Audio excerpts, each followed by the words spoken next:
Hi అండి, అందరికీ నమస్కారం అండి. అందరూ ఎలా ఉన్నారండి? బాగున్నారా? ఈరోజు అయితే గోరుచిక్కుడుకాయ పాలు పోసి చేశాను. చాలా బాగుంటుంది. ఒకసారి అయితే ట్రై చేయండి. మన ఆంధ్ర వాళ్ళు ఎవరైనా ఉంటే కనుక ట్రై చేయండి పాలు పోసి. చాలా చాలా టేస్టీగా ఉంటుంది. నేనైతే ఫుల్ వీడియో పెడతాను, చూడండి. నచ్చితే కనుక ట్రై చేయండి.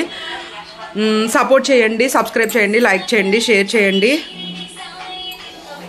ఒకసారి అయితే ట్రై చేయండి. చాలా టేస్టీగా ఉంటుంది. పిల్లలకి కూడా చాలా మంచిదన్నమాట. హాయ్ అండి, గోరుచిక్కుడుకాయ కూర చేయడానికి గోరుచిక్కుడుకాయలు అయితే కోసుకొని ఇలాగ పెట్టుకోవాలన్నమాట. చూడండి ఎంత లేతగా ఫ్రెష్గా ఉన్నాయో. గోరుచిక్కుడుకాయ పాలు పోసి చేస్తాను, చాలా టేస్టీగా ఉంటుంది. మీరు కూడా ఒకసారి ట్రై చేయండి, చాలా బాగుంటుంది. అలాగే పచ్చిమిర్చి, ఉల్లిపాయలు, 2 టమాటాలు, 2 ఎండుమిర్చి, ఎల్లుల్లిపాయలు కొట్టుకున్నవి. కూర అయితే ఎండుమిర్చి వేగింది కదండి, పచ్చిమిర్చి, ఉల్లిపాయలు వేస్తున్నాను.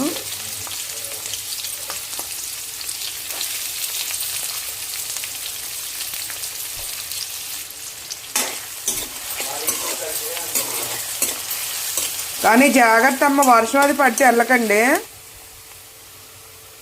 చిక్కుడుగా చూడండి ఫ్రెష్గా ఉంది కదా. ఇదైతే క్లీన్ చేసేసుకొని ఇట్లా నీట్గా కడుక్కున్నాక అలా వేసేయాలి.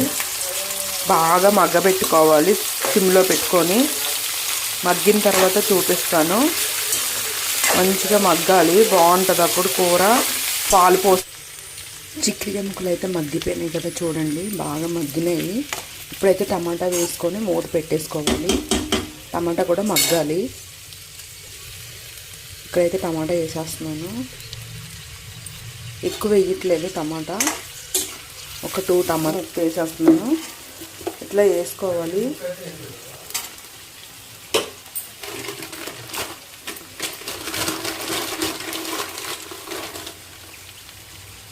ఉప్పు వేస్తున్నాను. పసుపు ఉంటే వేసుకోండి, నా దగ్గర పసుపు అయిపోయింది. అలాగే కొంచెం కలుపుకొని కొంచెం వాటర్ పోసుకోండి. కొద్దిగా ఉడికిన తర్వాత కొంచెం పాలు పోసుకుంటున్నాను. ఇదే గ్రేవీ లాగా వస్తుంది.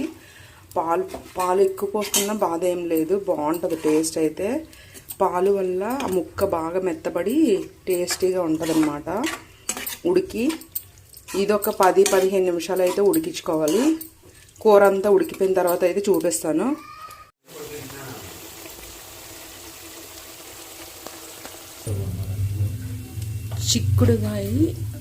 గోరుచిక్కుడుకాయ కూర అయితే రెడీ అయిపోయిందండి. చూడండి ఎంత యమ్మీగా కనిపిస్తుందో.